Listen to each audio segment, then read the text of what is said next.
بسم الله الرحمن الرحيم الحمد لله رب العالمين والصلاة والسلام على محمد وأهل بيته الطيبين الطاهرين اللهم صل على محمد وآل محمد وعجل فرجهم. So last class we left off, we were talking about zina or adultery, fornication, and we mentioned a story where this woman came to Omar and she said that she had committed zina. So she wanted the punishment to come on her. She said, just give me the punishment, because she didn't want the punishment in the next life. She wanted the punishment here. So Omar, he just said, okay, just give her the punishment. So Imam Ali alayhi salam was there and he was really shocked because he was like, why didn't you even ask this lady? I mean, what was the situation, the circumstance, or why did you do it or anything? So the woman started explaining her story and said that she was really thirsty in the desert. So she went looking for water, but she couldn't find any water. So she found the tent of some Arab man and went there. She asked for water, and he said, "I'll only give you water if you commit adultery with me." So she didn't agree, and she went back into the desert with no water. Then her eyes started sinking in, and she felt like her bones were breaking. And she said, "I went back to this man, and she said, I exchanged my body and gave my body to him so I could have some water." So Imam Ali alayhi salam said, "This is not zina, this is a compulsion that's mentioned in the ayat in Quran and Surah Ma'idah, ayat 3. Whoever is compelled by hunger, not willfully inclining towards sin, then Allah is forgiving the merciful." And Imam Ali alayhi salam said, this woman is not guilty of this crime at all. So the Imam ordered for her to be released, and they released her. So we see that in this situation, she was compelled. It's similar to, we have a hukum, the first hukum, the first ruling, for example, we cannot eat khinzir or pork. But in extreme circumstance, when you're about to die and you have no other food or nothing else to sustain you, and if you don't eat, you'll definitely perish, you'll die. And then the hukum thana, we have a secondary ruling that overrides the first one, that says, to save your life, you're permitted to eat this, and it's not considered a sin. So this was her case, that that she was going to die if she didn't do this, so she was exempted from the punishment. And we see that how Imam Ali alayhi salam was, even he was not the control of the government, but he saved the people from the ones who didn't know, because Omar made a lot of bad rulings, and Imam Ali, if it wasn't for Imam Ali alayhi salam, he wouldn't been able to save those people. And we see that's why Omar is famous to say, like, he would have been destroyed if it were not for Imam Ali alayhi salam, because he stepped in and gave the proper judgment when Omar was giving the wrong or the bad judgment. And history is full of those things. So we left off at this point, and the author, he says, adultery is the root of degradation of society in the world and eternal punishment in the hereafter. Islam has prescribed some obligatory rules for our protection to save us from this sin. Allah, in His wisdom, has made rules that are mandatory on us, and if these rules are obeyed, the Muslims can protect themselves from such a serious sin. We have some rulings set in place for this, which he's going to talk about. But it comes down to ourselves. We have to do jihad an-nafs, or the fighting against our own self, our own lower desires. We have to curb those lower desires. If a man sees a woman and wants to, go after her to commit haram, he has to control his desire. And same as for women. We see in the case of Zuleika and Yusuf alayhi salam, she pursued him. So the same goes for both genders. The people need to be able to overcome their lower desires and stay within the boundaries that religion has set, that Allah has made for us. And Allah has made some things that if we follow them, it will help society stay in a good shape. And if these things are thrown away or thrown to the side, then society can go towards facade or corruption. It can corrupt society in general. So one of those things the author brings is hijab. He says, Holy Quran has ordered women to cover themselves in some situations. He says, Surah Nur, ayat 31, and say to the believing women that they cast down their looks and guard their private parts, and do not display their ornaments except what appear thereof, and let them wear their head coverings over their bosoms and not display their ornaments. This is about hijab. Also, men have hijab that they need to lower their gaze, guard their private parts, and these things. This is not just for women, it goes both ways. Both need to lower their gaze, not to stare at the women or the women stare at the men to provoke the other party. He brings another ayat. He says, Surah Ahzab, ayat 59. O Prophet, say to your wives and daughters and the women of the believers that they let down upon them their overgarments. This will be more proper that they may be known, and thus they will not give trouble, and Allah is all forgiven, the merciful. So we see, we can notice, for an example, we see an example of two women walking down the street. They walk by a group of young men, for example. One is wearing hijab, proper hijab. She is covered, and the other one is loosely dressed. She has a small top on, a skirt, for example. Her legs are showing, her stomach is showing. Everything is just very small amount of clothes on. How will the guys react to both of these? And it's not, it's the men also need to control themselves, like we say. But if we look at these two examples, the majority of the time, a woman who's wearing hijab, she'll be recognized as a woman having decency and respect and honor, and they'll leave her alone. But an immodestly dressed woman, they'll catcall her, as they say, and maybe even perhaps grope them and other illicit things. And it's not the fault of the woman, it's the fault of the man. But in this case, if hijab is worn properly, the men probably wouldn't do that, because they'll say, oh, she's a believer and we don't want to bother a believer. And it will remind them of Quran and remind them that this woman has respect and these things. But if the woman dress is showing off and attracting people to herself, then it will cause problems for her that maybe she wouldn't want. So this is what the author brings as one of the ways to curb this in society, to lessen it.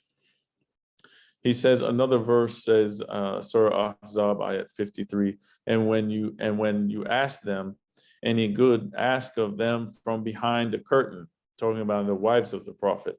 This is pure for your hearts and for their hearts. It is best that the woman, don't become familiar with the non-mahram men, because the familiarity can lead one to make immoral advances and fornication. And there's a tradition that states when a non-mahram man and woman are alone, then the shaitan is the third party of them.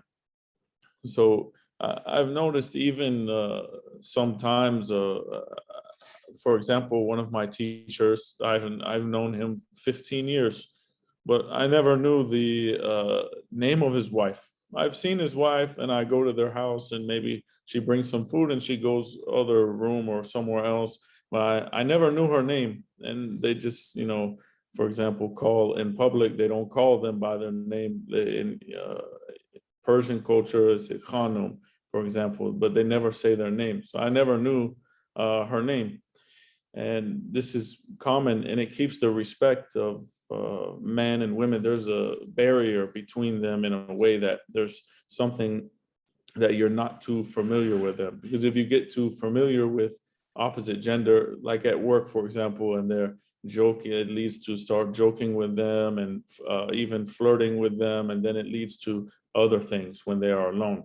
So we should never be alone with the opposite gender, because it can lead to other things. As this narration says, the third party of them is shaitan. So this is another thing to help curb the zina, and the desires to do that is to not put yourself in that situation. So we should avoid these situations as much as we can. He says in the above verses, the Muslim woman is ordered to veil herself. She must not come before a non-mahram without hijab. And we see this verse was talking about the Prophet's wife. When you ask from them something, don't go directly to them, ask from behind the veil. And this is one of the musibah that we see, that because the women kept their modesty and didn't come around non-mahram men and didn't expose themselves. They didn't hear their voices. They didn't do these things. And this is one of the musibah that we see with Fatima Zahra alayhi salam, that she came out publicly. The situation was so bad that she came out publicly and had to do a speech, khutbah fadaqiyya, for example, this khutbah of fadak. And same thing with Sayyida Zainab alayhi salam. So these are musibah in themselves, that they had to come in the court of Yazid, for example, and give speech in front of everyone. This was the situation. This is musibah in itself, because this was not what they were used to doing. So he said that the women should keep the veil for themselves in public, and must not come before non-mahram women without hijab. He said she should dress in such a manner that strange men do not get the opportunity to glance at those parts of her body which might arouse passion, and thus make her an object of desire. It's a preventative measure, that we don't put ourselves in a situation that can lead to something else. As we read the ayat before in other classes, Allah says, don't approach zina. So we shouldn't do anything that could lead to that. So any situation that might lead to these type of things, we should avoid them and say this situation might be bad for us, so we should just stay away from that. For example, you go to a friend's house, for example, or the friend is not home, but the woman is home by herself, and she says, come inside. He'll be home in an hour. You can just sit here and wait. It's not good. We shouldn't do that. We should leave and come back at that time, or these type of things. So we should, not put ourselves in that situation. And he says, and thus it is the responsibility of a woman to assume such poise and behavior that she does not excite a man's passions. Even a glance of lust can infatuate a man, and a seemingly harmless encounter could eventually lead to mischief and corruption in society, destroying entire families. In Iran, during the rule of the Shah, when the law of hijab had been revoked, the cases of fornication increased rapidly. In every day, many cases related to sexual crimes were heard in the courts of law. Every month, many married mothers used to forsake their homes to enter into a perverse life of illicit sex. 5,000 such parents established a new township outside the city of Tehran.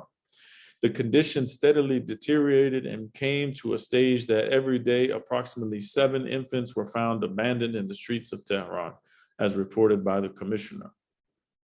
It is obvious that illicit children born as a result of fornication, whose parentage is not established, cannot create a position for themselves and are a burden on that society. Due to the absence of hijab, adultery and fornication became common, and thousands of chaste women became immoral.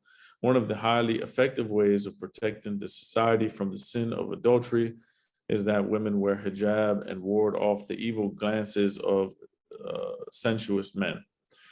And like I said before, this is the preventative measure from the woman's side. But from the man's side, it's also true that they should not purposefully wear revealing clothing or do things to excite the opposite gender and entice them to pursue them as well.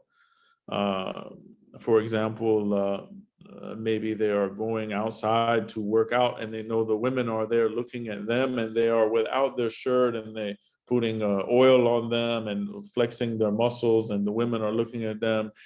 This is also not good for them. They shouldn't do this because it can cause the opposite gender to pursue them.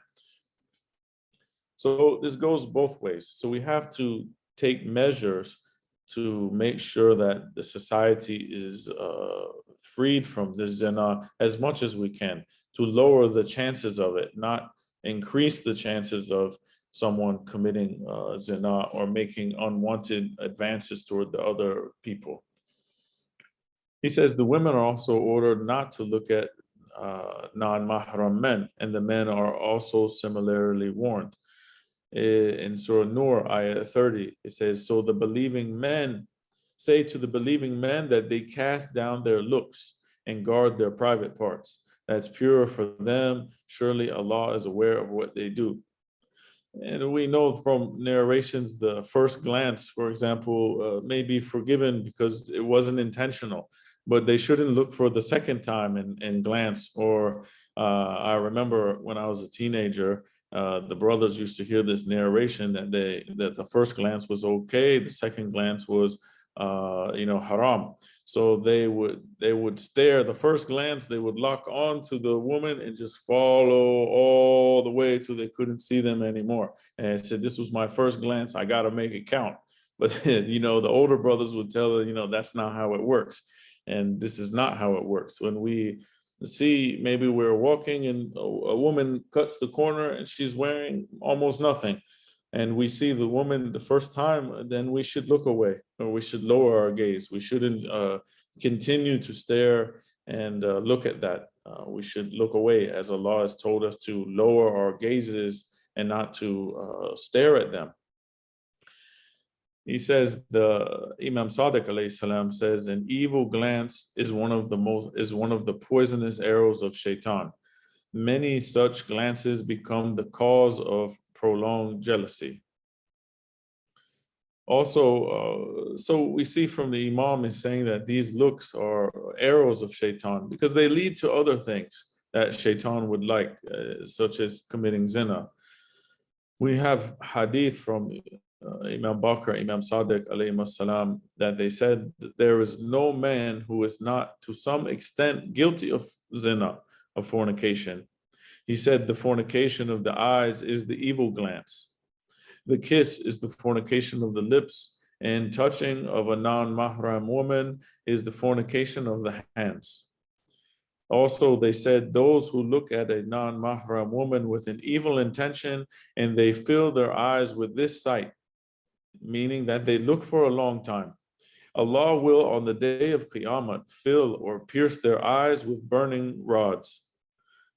They will continue in this way till Allah completes the hearing of the cases of all the people.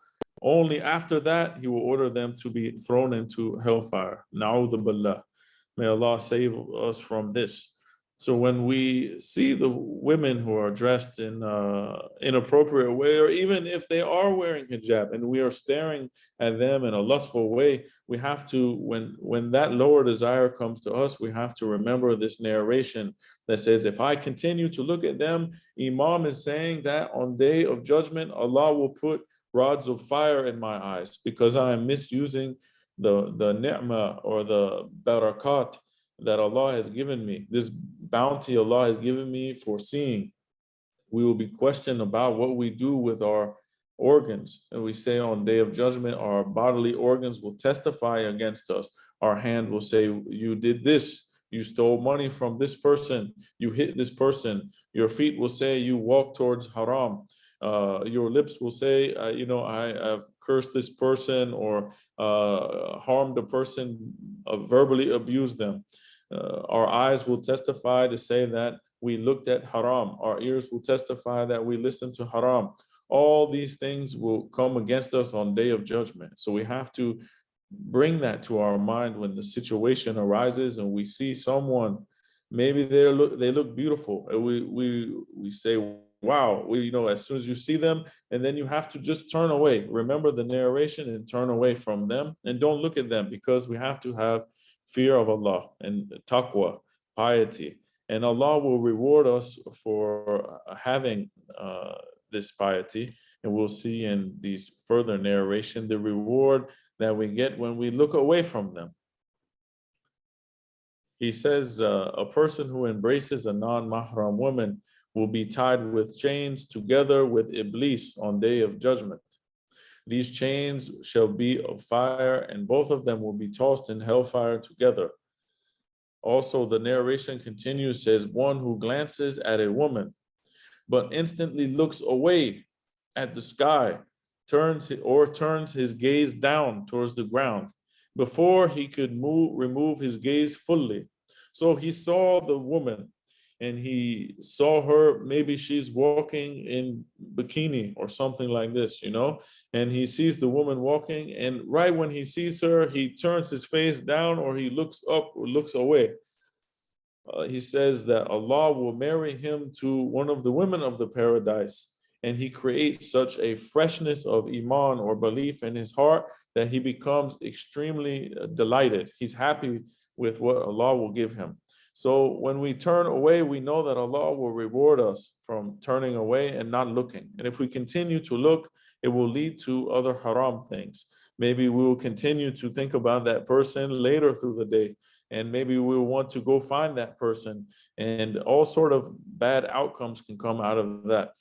So we have to turn away from them when we see them.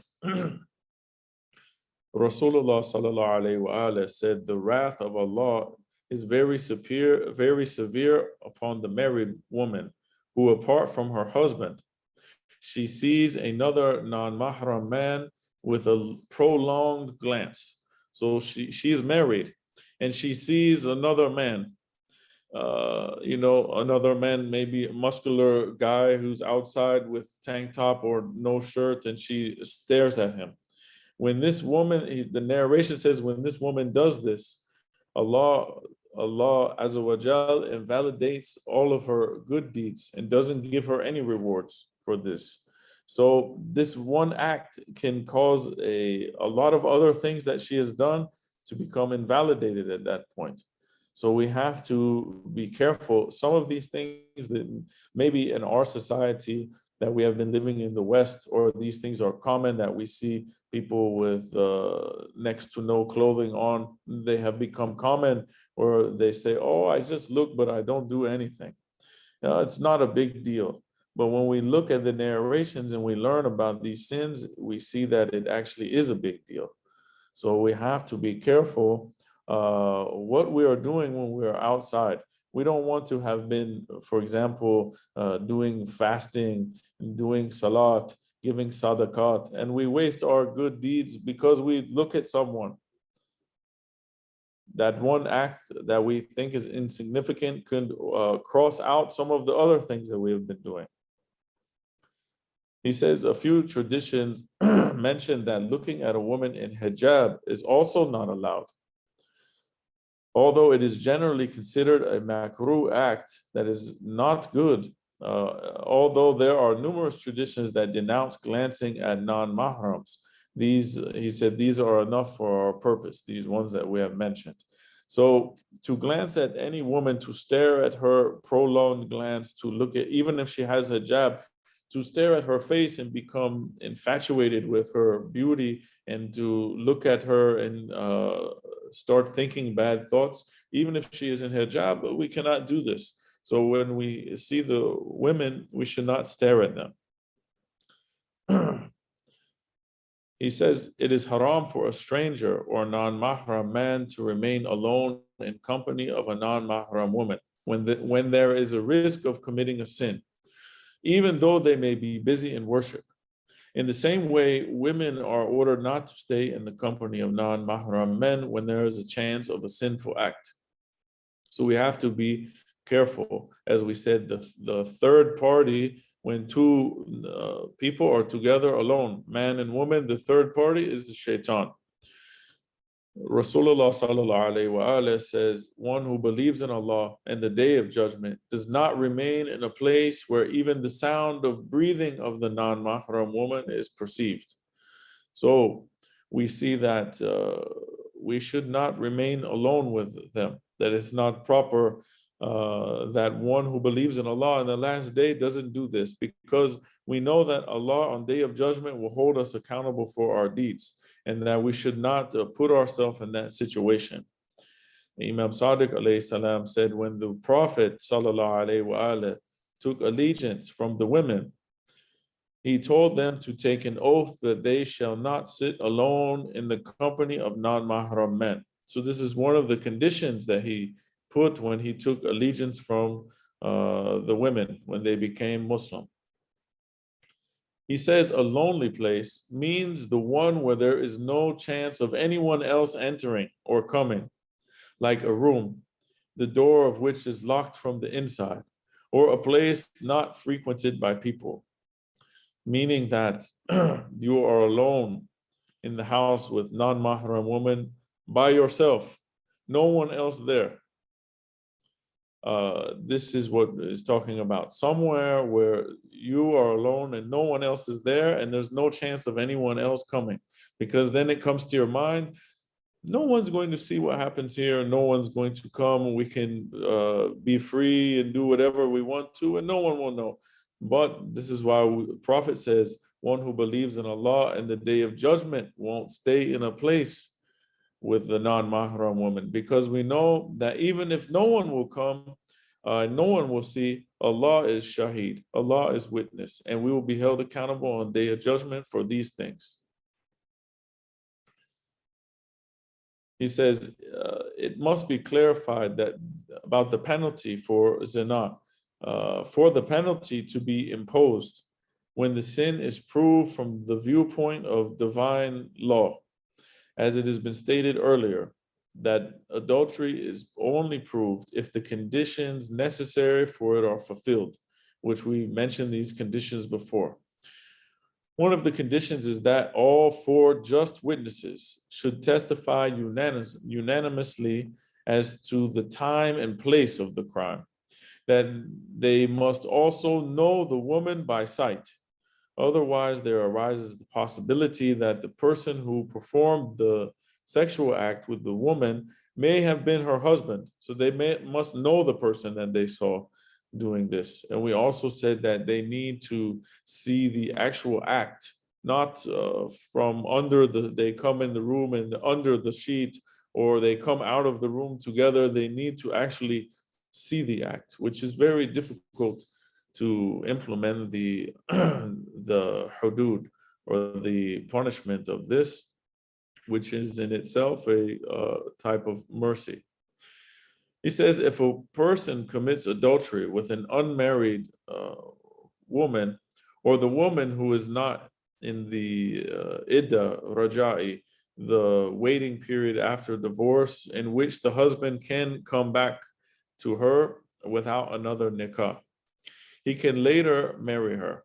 But if she is married or in idda raja'i, and he has had a sexual intercourse with her, he can never marry her legally. So if the person committed zina with someone who is not married, neither one of them are married, or she is not in her waiting period in the idda, then he can later marry that person. But if he committed zina with a woman who was married, she had a husband, or she was in the idda period that she can return to her husband, then he can never marry her, ever, legally. She is haram for this man forever. Even if the husband dies or is divorced, she cannot legally marry the person who has committed adultery with her when she was married with another man. So this person becomes haram for her forever. The second important point he mentions is, if a man commits fornication with a woman, then her mother and daughter become haram for this man. That means he can never marry them, but they are not considered or counted among his mahram women. meaning they cannot remove hijab around him and all of these other things that come with being mahram to each other, but he is forbidden from marrying them. Similarly, the father of the man with whom a woman has committed adultery becomes haram for her. So she has committed adultery with a man. The father becomes haram for her. She could never marry the father.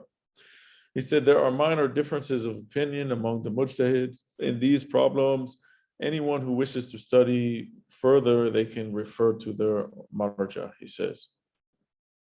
The opponents of Islam, he says, take objection to the law of Islam and support the sexual ethics of the West.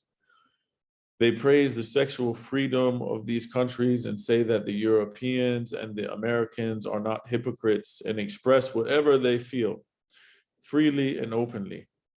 They say that the sexual desire is the legitimate desire of all human beings. If this desire is suppressed, it shall have a damaging effect on people. Everything that is felt is not meant to be expressed openly. Sometimes you think something about some people or some situation, but that doesn't mean that everything you think needs to be said. Sometimes you need to keep things to yourself and not say things, aloud. It's not a good situation. So they're saying that Americans and Europeans, they don't hold it. They whatever they feel, they let it out. But that's not always good. It's not always a good thing. But people have the misconception that that is good and they are free. He says, if this desire is suppressed, it shall have a damaging effect on people. That's what they're saying about people who are expressing their sexual desires freely. He said these desires should therefore be satisfied so that man can rid himself of various limitations and inhibitions. He can then perform his day-to-day activities efficiently to achieve progress and development. The author refutes this. He said these words express the misguided thoughts of the enemies of Islam. And they have forgotten the Second World War when France had surrendered to Germany in the very first attack. The German forces freely indulged in the satisfaction of their carnal desires. Even the French people began to pray for peace. Freedom also has a limit, and it has to be disciplined. If the sexual drive is uncontrolled, he says man behaves worse than animals. So freedom is good, but freedom also has limitations. Similarly, we see freedom of speech. Freedom of speech is good, but freedom of speech also needs to have limitations. Freedom of speech should not be offensive.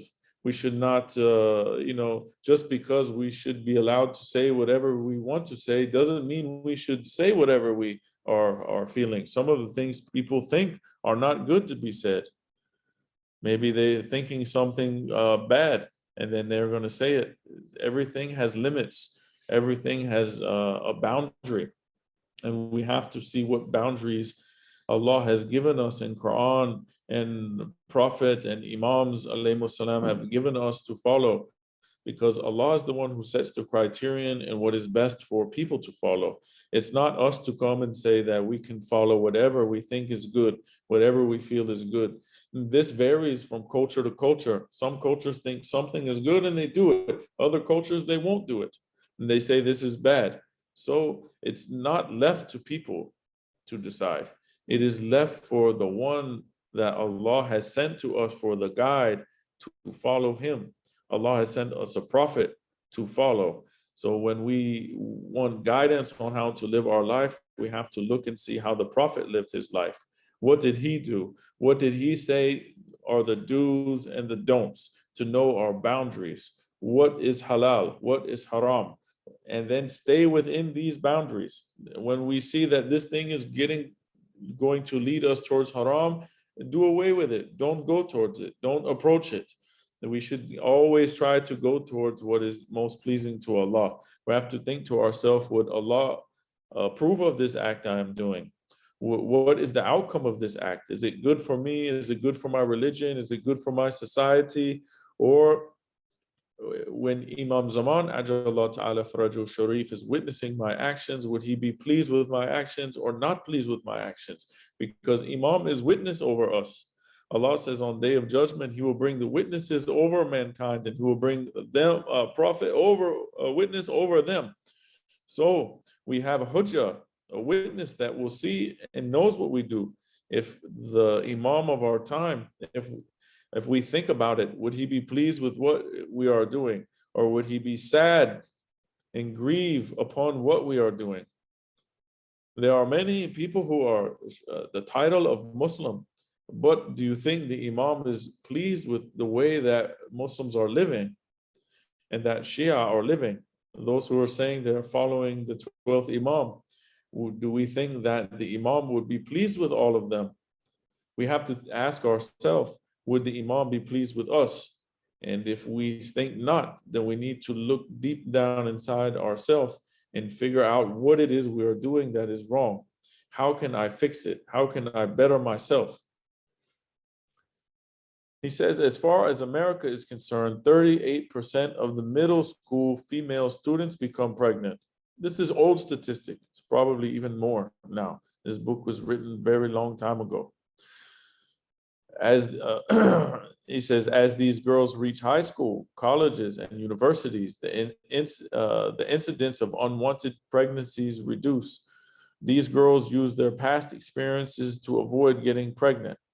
American society is plagued with this evil, but its laws are unable to cope with the situation. We see America is people say they're Christian, but the values are not built on Christianity at all. I mean, we look at Las Vegas, for example, prostitution is legal. It's allowed. Alcohol is allowed, gambling is allowed. A lot of things are allowed that cause many vices in society. There are many things that are, they are leading toward the collapse of the morality. When we look at society now in America, the morality is gone.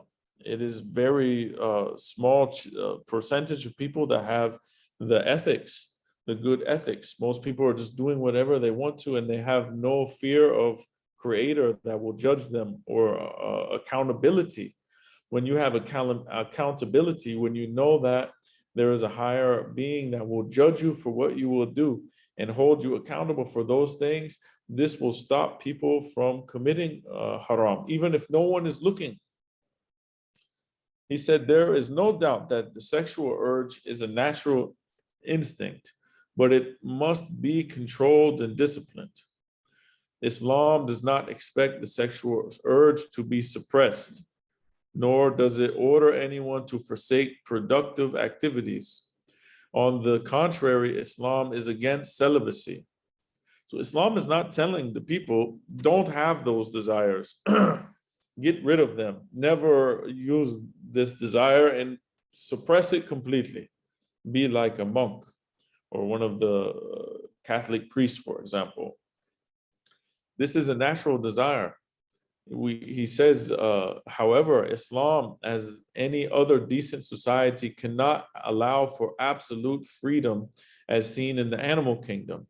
What Islam does is lay down the golden rules for the satisfaction and fulfillment of these natural desires and instincts, such that neither the personal freedom of man is endangered, nor is the peace of society disrupted. So Islam lays down the path to successfully, you fulfill these desires that people have. Men and women both have desires, but they need to do it in the halal way, which is to get a spouse, not to go freely with this person, that person, like in the animal kingdom, and be completely free. There are some guidelines and boundaries that we have to follow, and Allah has laid those guidelines down for us. He said, there is no doubt that the West is far ahead in the field of science and technology and has progressed and prospered as a result of it, but their success is hollow. The excessive affluence has eroded human values and deluded them to search for happiness in immorality and perversity. Their culture deprives them of true happiness and comfort that comes with peace and stability of mind. We see these celebrities, for example, or any person, they come and they say, I have slept with hundreds of women, but they never find the happiness. They never find peace. They never find that love and affection and companionship that comes within a marriage. So they think that they are being free and enjoying themselves, but they are really not happy. He said, the women of these countries have also taken great strides. They work shoulder to shoulder with men in practically all walks of life, but many of them fail in what is their primary duty as loyal wives and caring mothers. It is quite common to come across women having extramarital relations and neglecting their home and children. This is both. Men can work too hard and have extramarital affairs at work and neglect their families. And also women, it becomes that situation that we talked about, that they shouldn't become too familiar with the opposite sex and they shouldn't be alone with them in a place where haram can come about. We're in the last paragraph, so we'll finish this. I know the time is running short, but we'll finish this and then take break. He said, these children deprived of parental love and care in turn search for happiness by following the degraded examples set by their misguided parents. And the vicious circle continues, cycle, I think he means, continues. The result is that couples just live together without being married and go their own way when they want to. If there are marriages, they often end in divorce. The divorce rate in America today is 40% and is on the increase, which I think it is much higher now. Women have come to occupy high positions in governmental and commercial organizations, but this does not solve the human problems facing these societies. He says it is a pity that these societies have no guidelines that will help them to realize that their well-being lies in maintaining well-knit families, where husband and wife care for each other, are loyal to each other, and the children are secure and happy. We see that in the West, the families are not spending much time together. Everyone is working. Everybody knows no quality family life and time, and as we see in other countries. When we travel other different countries, whether I've seen all around Latin America, for example, in Middle East, families are spending time together. They're going out for picnics every night, eating by the sea or playing together in the parks or going out just outside spending time. When in America, the kids are neglected a lot of times. They're just living by watching TV, go to school, watch TV, go to sleep. Family's always working. He says we should work on building well-knit families where husband and wife care for each other, loyal to each other, spend time with their children, invest the time in the children. He said, this is what Islam aims to achieve for its followers. By upholding the laws of Islam, our lives are automatically going toward maintaining a healthy family life, which provides for physical satisfaction, mental peace, spiritual upliftment, where the family members are a source of strength, peace, and comfort for each other.